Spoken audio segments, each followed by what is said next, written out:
So suddenly, from being a student having to stay, I was almost being deported. Yeah, so he pulled the chain and the train stopped. And we were shaking because we went up at the police station and with my mother, and she's so reluctant, she's standing there. Half of the time when you come to a place or you meet people, you get to meet people who are a little bit special. They inspire you, they give you something to think about when you go home or when you meet other people. They make you think bigger. Today we have gotten that opportunity. We are so honored and privileged to have one person who's done that for us. And we want to know a little bit about her. I'm Barbara Ndiga. We're from AC55 Network, and this is Nancy Hart.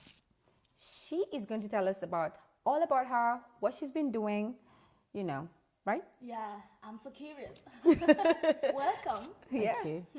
So tell us, who's Nancy Hart? Tell us about you. So Nancy Hart, I'm a Kenyan, born Kenyan, but moved to the UK just over 21 years ago. As a student, like every student when you finish university, you look for greener pastures, and we were all convinced those years that Europe was a place to be. So you move and you start life, and then when you get there, the reality really does hit you. So when I moved to the UK as a graduate who had just finished school, met other Kenyans, and the first question you ask is, how do people survive here? As a student, yes. You want to know. And so you're introduced to a few jobs, and you're introduced to a few other Kenyans, and then you realize that actually you're better off being back home, but there's no going back because you've come as a student and you've only got one-way ticket. And so I start my life as a student. After studying for a while, I was very, very lucky. Having had a degree in education, I got a job as a civil servant, working in a finance department, which was very interesting. And I think what I realized very quickly that when you're foreign, you have to work a lot harder, and you have to always be looking at bettering yourself and where the opportunities are. And when you do that, you open your eyes to look for those opportunities. So I did that, and I then met my husband, because when you go as a student, your plan is always to go back home. Yes. And I remember, and I laugh about it, because I remember that my dad got really ill, and I had to go back to Kenya to see him, and he was actually dying. And when I got back to the airport in immigration, they stopped me and said, hello, you're Nancy, yes. Where have you come from? Kenya. Why did you go out of Kenya if you're a student? I said, my dad was sick. I said, are you sure? Can you prove you're a student? I said, yes. And the question the guy asked me is, what do you intend to do when you finish studying? And I said, and I was so proud, so I had an engagement ring, and I said, oh, I've just got engaged, and I'm intending to stay. And he said, what? So you're not going back to Kenya? I said, no, I'm not. And he said, oh, have you told immigration? I said, no. Was I supposed to? So suddenly, from being a student having to stay, I was almost being deported because my immigration status had changed. Yes. And I hadn't informed the immigration status. So that's the kind of experiences you have as a student, and it molds you to be who you are. That's who I am. I'm just someone who has overcome very many different challenges, but has always been very ambitious to make the most of where I am. Yeah, if you ask me what you say right now, and most of the people who come to diaspora out here, they experience exactly what you just said right now, and they relate to exactly what you're saying. Yeah. So it's good to hear that too from someone like you. Yeah. So tell us a little bit more. We have always had this Venus Award thing, and you got to be voted and got it. That is such an honor. Congratulations, first of all. Thank you. Right? Yeah, to be the Venus UK's inspirational woman. Yes. That's big. Yeah. How did that happen? So going back to my career, I then get a job working for the police. So the UK has 42 different police forces. So I got a job working as a police trainer. training police officers. And people used to ask me, are you a police officer? No. How did you get the job? Because I came from Kenya with a teaching degree, and when I saw the job advertised, I thought, I would like to do that. But it wasn't just because I wanted to do that as a job, training police officers. It was an incident. I was on a train traveling with my family, and it was very late at night. And I sat in this cabin, the train tube cabin, myself, my husband, and my mother-in-law, and my 2 children. And there was a group of young people, white youths. There was about, I'd say probably 15 of them. And because I was the only black person, they started making funny racial noises. And they also so my daughter, so of course she was only about 6 months. She realized that I was a bit worried, and she kind of started crying. And then they started making funny monkey noises. And then my husband stood up and said, hang on a minute, you're not going to treat my family like that. And the young people started threatening us, saying they were going to spray us with a fire extinguisher. Which became very nasty. And there was another white passenger on the train, and he said, look, this isn't right. So he pulled the chain. I don't know if in Sweden you have those emergencies. So he pulled the chain, and the train stopped. And we were shaking because we were sat in a corner, really scared. I can't even feel myself shaking at this time. Really scared what was going to happen to us, because there's 15 young people. There's only the 4 of us as a family and 2 children. The train driver came and said, what's the problem? And this white man explained that this poor family are being abused, and they don't deserve that. And so the train driver said, look, this train is not going anywhere until the police come. So we all just sat there. So 2 police officers arrived, a female and male, because they're always paired up. And they said, well, what's the problem? So we said what the problem was. The train driver said what the problem was. The other passenger said what the problem was. So they took our details and said to us, so they moved us into another carriage and said to the train driver that when they get to their destination, can you walk them to their car and make sure they're safe? So he did that, and we were quite traumatized, and we thought, you know what, let's just put that behind us. We don't even want to think about it. So about 6 months later, we get a phone call, and it says, hello, so-and-so, I'm a police officer. We think that the incident that happened on the train was a racist incident, and it's very serious. So we want to investigate, and we'd like to take a statement. Okay. So they turn up at my house, and they take the statements from me, my husband, my mother-in-law, and they go away. Then they come back again and say, look, this is a really serious case of racism.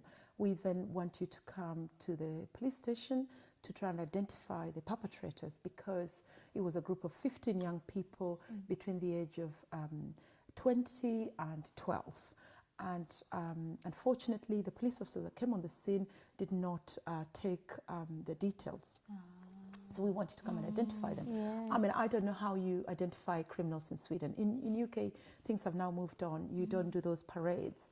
So you turn up at this police station, we turn up, they show you this video, and they tell you, okay, we'll walk across, there's a glass, there's people behind the glass. What we want you to do is try and see if you can identify. And bear in mind, this is now about 9 months. I cannot, young people change very quickly. I cannot really remember what they looked like. And also, it's one of those things you put behind you. And also, because it's a glass, you think they can see you. So the fear of and the feelings of what you had experienced come back. So I couldn't identify these young people, neither could my husband. And then they say, I will get back to you. And after a few weeks, we got a letter and said, we're really sorry because you couldn't identify who the perpetrator was. That's the end of the story. And I was furious. Case closed. And I thought, that is injustice. And I was then determined I would not want any other black person to experience what I experienced. Neither would I want my family to go through that. So I said, I will get a job training police officers, and I will make sure if they're doing the job, they do it right.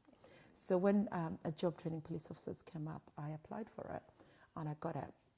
So I started working as a police officer trainer, training them in leadership and management, equality and diversity, and just making them aware of, if you're on the other side, how it actually feels when you are an innocent person just traveling with your family to go through something like that. So that's how my career going into the police started, and that's where I finished when I set up the charity. What a story. Till And to tragic it. too. It was quite tragic, but you know what? And one of the things I've always said to anybody, that you can either, when you have an experience like that, you can decide, you can make two decisions. Either, what can I change about my experience to make it better for other people? Or would I allow this to put me down for the rest of my life? And I chose the opposite. I thought, I wouldn't want anyone to go through what I went through. So what can I do to change it? Especially because you're a mother too. You have kids and Children. you think about your children. And other young people. Other young people who might experience the same thing. So, so the Venus Award, going back to the award, so I then set up a charity. The charity is called the Nasio Trust, and we work in Kenya supporting HIV orphans. So the charity, so I'm working in the UK, working for the police. My mother is 79, and again, like anybody in diaspora, you cannot afford to travel home very often. So you rarely go home to see your parents. So you probably go once every 2 or 3 years. And when you go, it's a big occasion. The whole family comes to meet you. So this particular time, I turn up and my mum is not at the airport, which she always used to do. And I said, you know, where is she? And they said, oh, she's got a baby. Bear in mind, my mum is 79. She had 13 children. I'm a 13th child. My father had 6 wives with 46 children. So how can a 79-year-old get a baby? And they just joked and laughed about her. But when I actually got home, she was with this 6-month-old baby that she found someone had abandoned on her land. And when he was about 3 months old. And so she'd been looking after him. So when she said, when she found him, she had the baby crying. And you know, in Africa, again, when people go, women tend to work on the farms, they take their babies. There's no creches. So you take a baby, you work. When the baby cries, you stop, you breastfeed, you carry on. Yeah, we don't have that luxury. Luxury of nannies or creches or childminders. And so she had this baby crying, and she just thought, well, it's the neighbours, and didn't do anything about it. Second day, she had the same baby crying. She thought, it's the neighbours, didn't do it. And then the third day, she thought, oh, it's a bit strange, because when mothers work on the farm, they tend to, the cry tends to move. It's not static. I better go and check. And to her shock and horror, someone had actually abandoned a 3-month-old baby with a bag of clothes in a plastic bag. And at this stage, he could hardly cry. And the safari ants had eaten all the skin on his back. And he'd been rubbing his heels in the ground. So all the skin on his heels were completely worn out. And he could hardly cry. So she took him to hospital. And she thought, again, this is a very African thing. Everybody knows everybody in the village. So she thought, surely someone must know a mother missing a 3-month-old baby. Someone must know. So she tried all the avenues to try and find the mother, and to date, we've never found the mother. So, so she started looking after him. So I arrived, she'd been looking after him for 6 months, and she's just tired. She's sleeping with him, caring for him. She's 79. just 79. So she's completely tired. So again, you're very westernized and you're working for the police. You think, I know the rules. I will go to the police station and tell them what I think they should be doing. So I turn up at the police station and with my mother, and she's so reluctant. She's standing behind. And I said to the police officer, excuse me, sir, I think you need to do something, because my mother will not look after this baby. It is your responsibility. And the police officer laughed and said, oh, you're talking with a bit of an accent, and you're wearing a Levi jeans. You must have some money. You can help your mother look after this baby. So my mum then felt as if she had been given permission to look after the baby. So she was really happy. We went home, and I spoke to her and I said, look, you can't do this. Why don't we find somewhere else where we can put him there, a home or something, when he's about a year old. you can take him, then he's a bit older. Older, yeah. He's a bit older. So she agreed, and we then found a home that was still run by Catholic nuns, and it used to cost us about £10 a month to pay. And so I used to send the money, and he was there. And she said, before she died, she said when she used to go, which was about 20 miles or 20 kilometers away, he always recognized her voice. So he had never, they'd already been attached. He never forgot her voice. And she also said, Nancy, I named him Moses. I don't have a palace, but I have a home and I can look after him. Yeah. So she then started looking after him. So again, to cut the long story short, I've got another sister who has a kiosk. You know, in Africa, they have those shacks on the side of the road. Yeah. And my sister said, surely if mothers are so desperate to throw away babies, there must be a lot of mothers in that situation. So she goes to a local church and says, I'm going to start feeding orphans, and we're going to start on a Monday. And 60 orphans turn up. And the kiosk literally was so small. It was almost the size of this. You know how kiosks, the size of kiosks. Really small. Really small, and it's really run down. And so she and other women start feeding these orphans. So again, it's the following year. I think, right, I'm just going to go and see what she's doing in this kiosk. So I'm driving to the airport. One of my sisters rings my husband and says, don't tell Nancy, but her sister that was looking after these orphans has just died of a stroke. So I arrive in Kenya. After the funeral, I said, you know what, I just want to see the 15 orphans, because I wondered, how did she pick 15 out of 60? Yeah. Exactly. What criteria did she use? But what happened to the ones that she did not take? Yes. And I will never forget the faces of these orphans, because the one person who had just started feeding them had just died. Yeah. So they're thinking, what's going to happen? Back This is to it. nothing. Yeah. Back to nothing. So I saw these 15 orphans. I cried, went back to UK, and I said to all my friends and family, don't buy me presents, just give me money. I've got 15 orphans I need to feed. So I started, friends were giving me donations, money, and savings myself. And then about 6 months, my husband rang me and told me, Nancy, do you know what, we've raised £1,000, which was great. Yeah. But the downside, by law, you have to set up a charity or give it to charity. So I thought, okay, I've got a career, I've got kids, I've got such a busy life. I'm ambitious. I want to develop me. Yeah. How am I going to run a charity? So I pick up the phone and look at the all these big charities that I know work in Africa. And I ring them and I say, look, hello, we've got 15 orphans, we've got £1,000, we've got a kiosk. Would you like to support them or take the project? And they just said, sorry, we don't work in that area. We only work, our projects are only an hour away from the airport.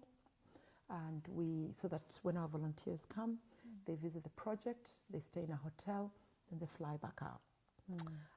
From Nairobi to where you are is about 8 hours drive. And this wasn't in Nairobi. So we are literally where the project is, about an hour away from Uganda. Oh, okay. So they said, we don't work in that area. I said, okay, so what do we do? So I rang every single charity I rang said, we don't work in that area. Yeah. So I thought, well, this is ridiculous. What do I do? So I invited a few friends and I said, look, I'm setting up a charity and you're going to be the secretary, you're going to be the treasurer. We just can't walk away. What can we do? So we set up and we said, what are we going to call it? We've never run charity. What are we going? So we decided to call it the Nasio Trust. So the Nasio Trust was what my sister and the other women who were feeding these 15 orphans had called their feeding. They were called the Nasio Women's Group. So we thought, in their honor, let's just call it the Nasio Trust. That's where the name comes from. So that's where the name comes from. Get it. And people always ask, what does Nasio What stand does for? Nasio mean? It doesn't mean anything. And Nasio was my grandmother's maiden name. Oh. So it is a name it's a family name. So we come back to UK, we set up the Nasio Trust and we start supporting the 15 orphans. We carry on, and so now at present we've built 2 purpose daycare centers.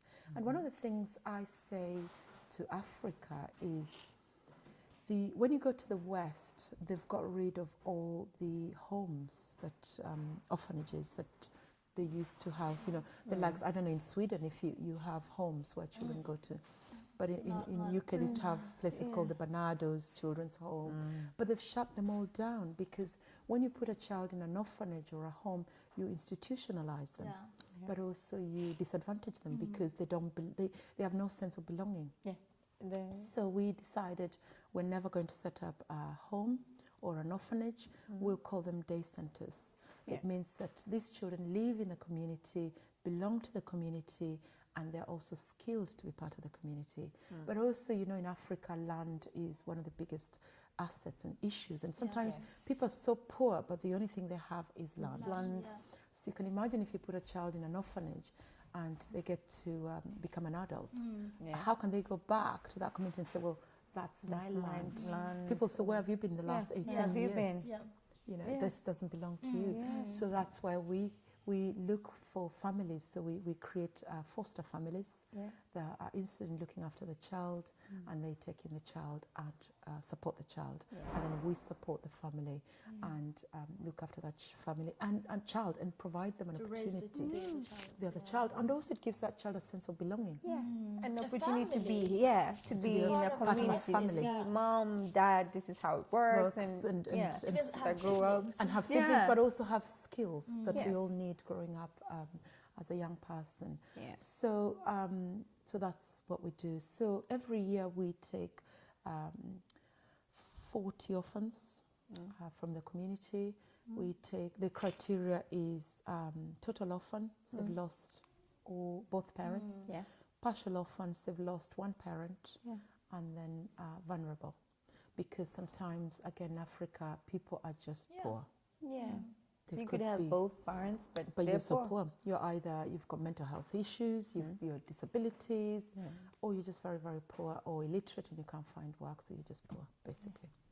So that's what we do. And then we run those projects like that. Yeah, I was thinking about the criteria to how you find the children, how you actually support them. Because I read your homepage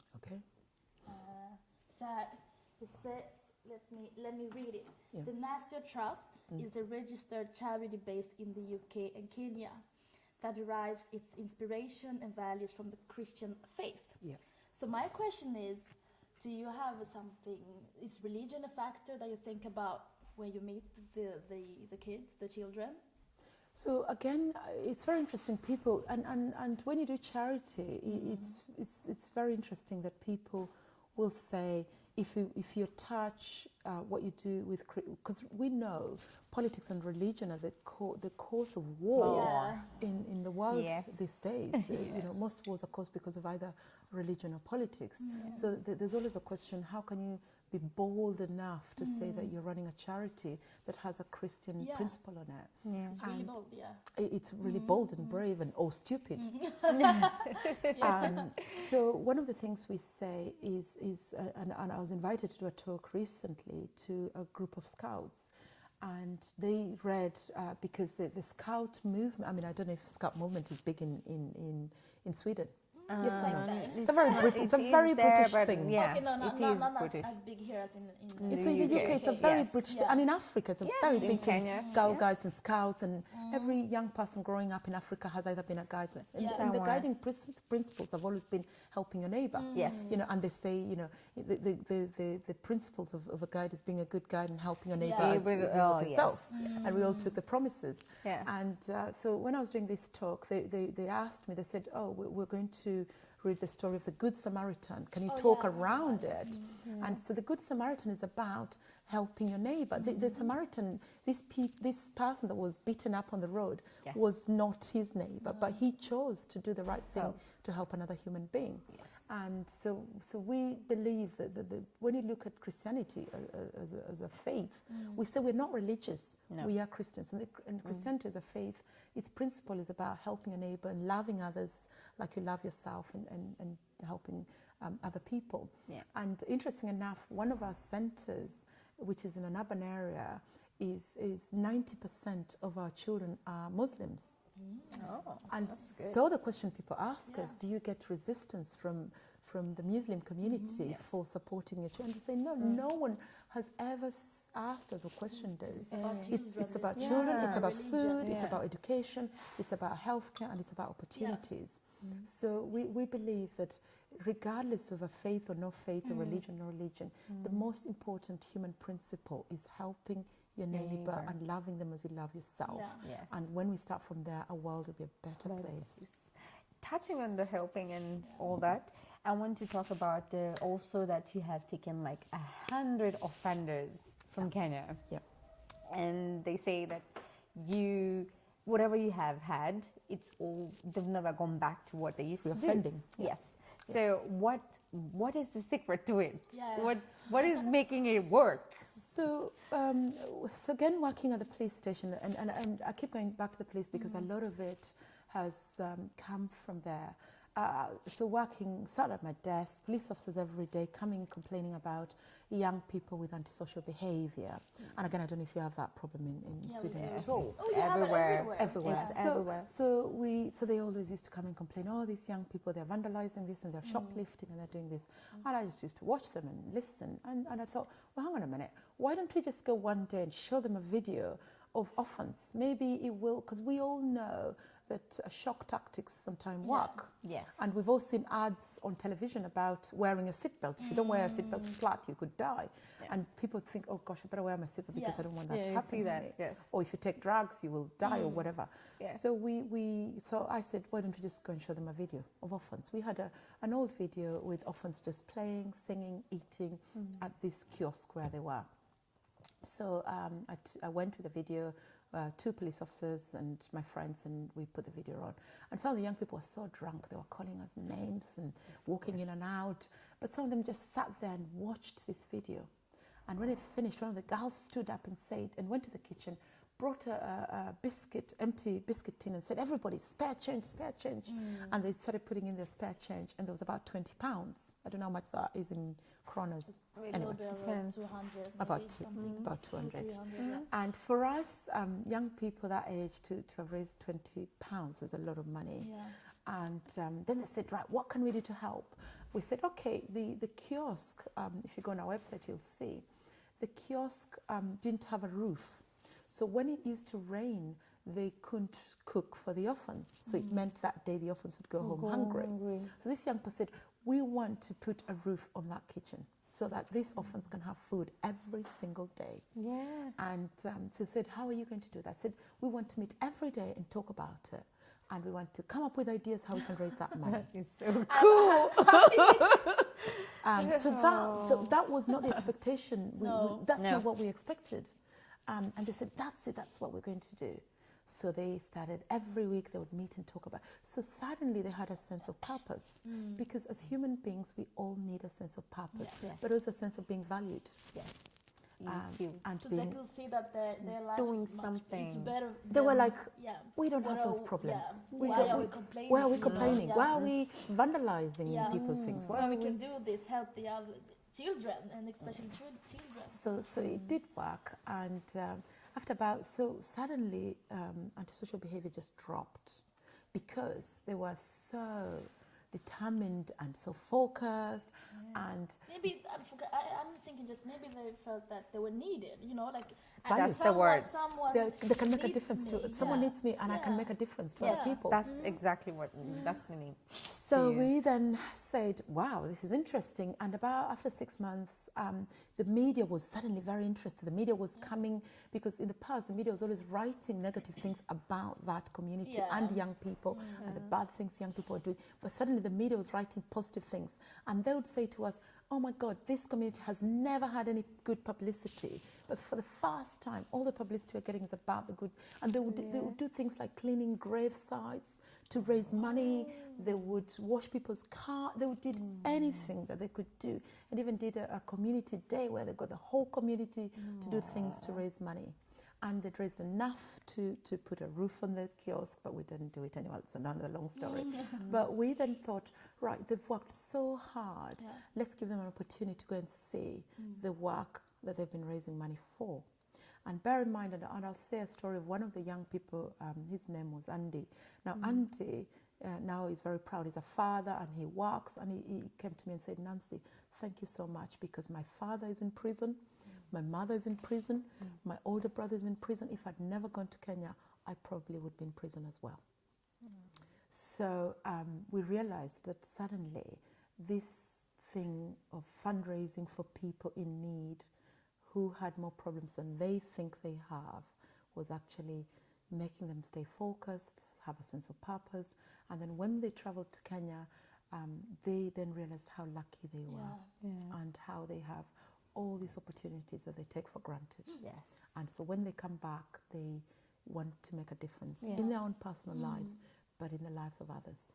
And that's why they just don't offend again. So they go back to college, they go to school, they find jobs, and they just, the whole life is completely transformed. And we think there's something about when you take a community that's needy, because they feel they're disadvantaged because they're young people and everything, isn't it? And nobody needs them. Nobody needs them. Who cares if I go here and do this? No. Yeah. And and then you take them to a community with orphans who have nothing, so their needs are complete. They're also disadvantaged, but they're different. And then you put the two together, there's something quite magical that happens. Yeah, they get to understand each other in a different way. This is so... You know. I'm just touched. So that's what we do. So we get the police give us referrals to the police. So then the charity grew, and I left my job. So I now volunteer full time for the charity. But so the police will refer young people to us from the age of 12, and they say, look, Nancy, if this young person doesn't stop offending, they'll probably end up in prison for the rest of their life. Yeah. So we give them the opportunity to travel, to raise the money, and then to go, and they come back and they just change their lives. Yeah. So you're still at the police? So I left. Oh, you did? Okay. Yeah, so I eventually left. Okay. Because I couldn't do the two things, but I still work very closely with the police. Okay. Yeah. Well, another thing I just thought about is we saw that you were in the Msafiri. Yes. Yeah, That's the Kenya Airways. Yeah. Explain it. It's the Kenya Airways basically based magazine that they actually work with everyone and anyone who they're proud of and what they've done.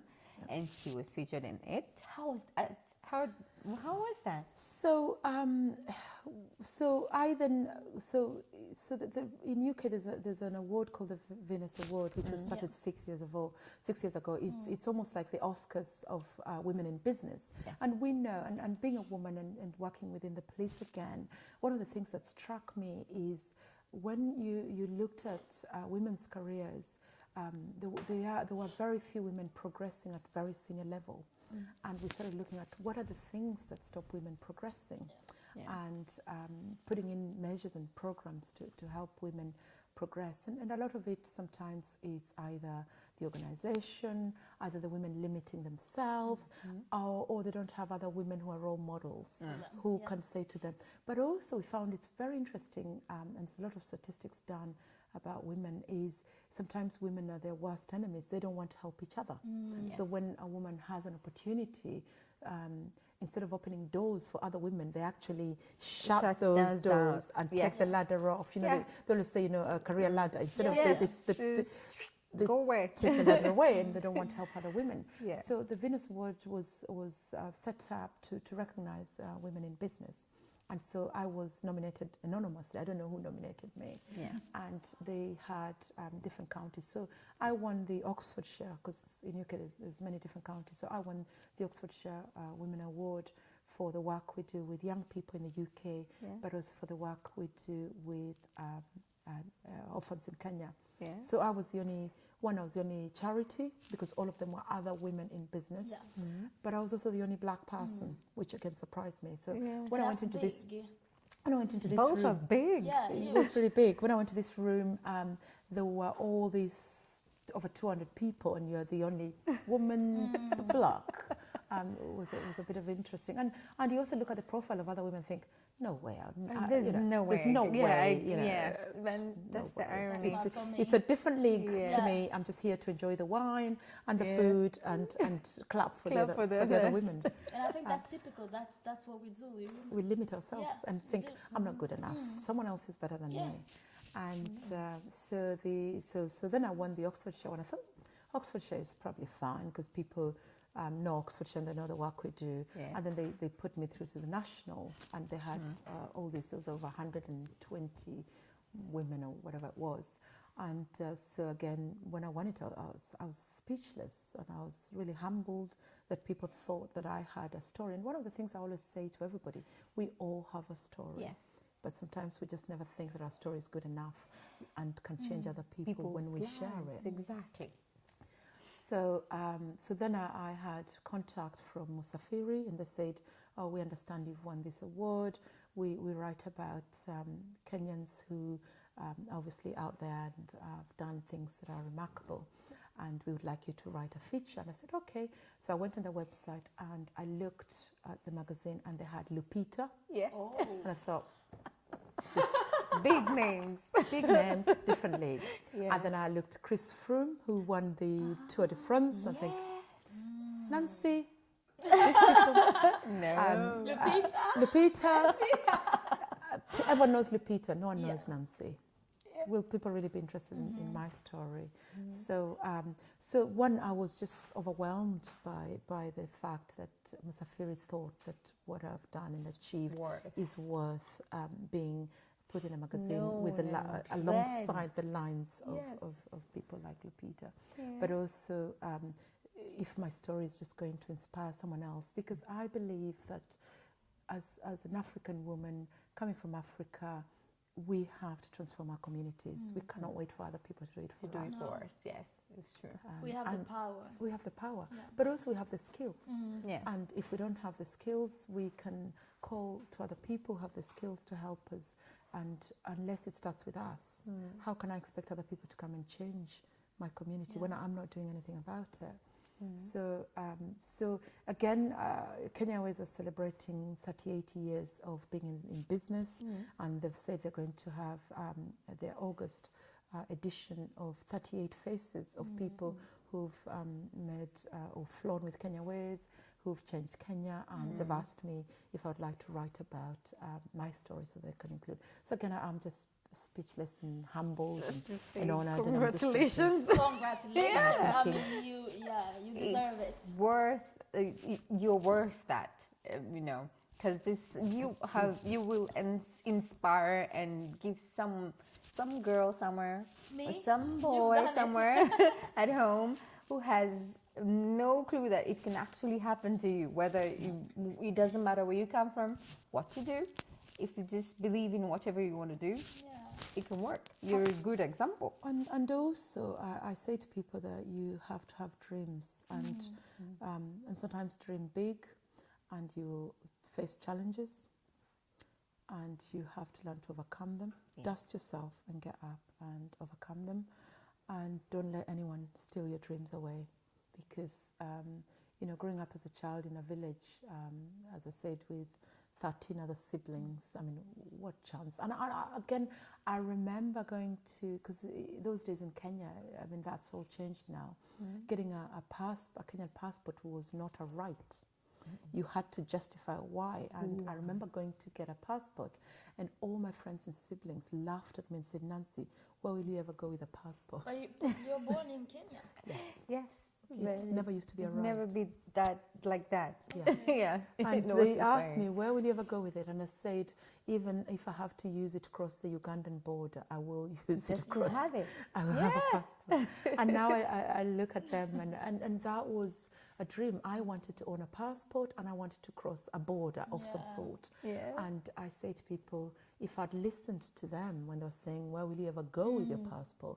I would never have ventured. Maybe you wouldn't even be here today. I wouldn't even be here No. today. And I always say to any young person or old person that never let anyone steal your dreams away. Have dreams and never let anyone steal.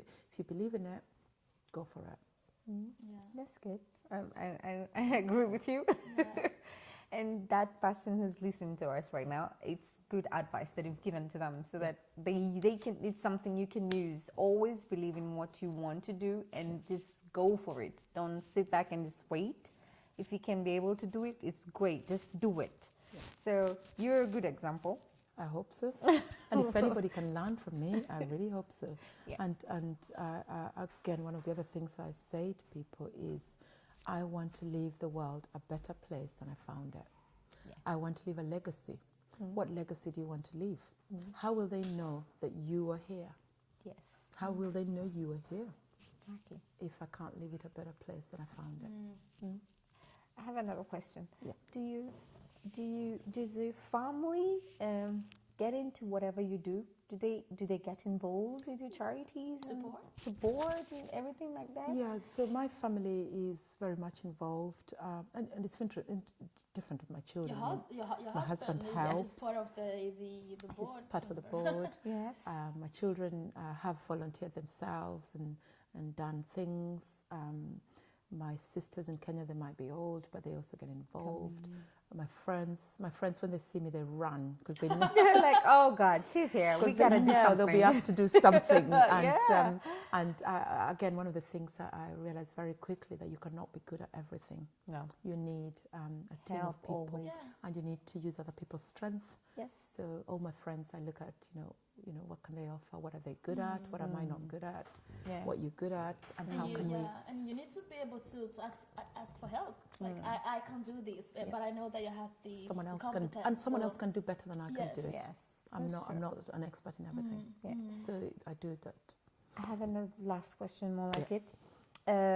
What are your future goals Yeah. for where you've come to right now, where you are? It's big, but what do you see ahead? But I'm thinking the day center too, like future plans for the day Yeah, center. everything. maybe. What do you see? So our first orphan is at university. Yes. Others are at college. And they're such nice people because they have come through. So they're one of the 15. And one of the things I learned, which was very interesting, is in Africa, especially in Kenya, people don't volunteer. No. It's a Western thing. Yeah.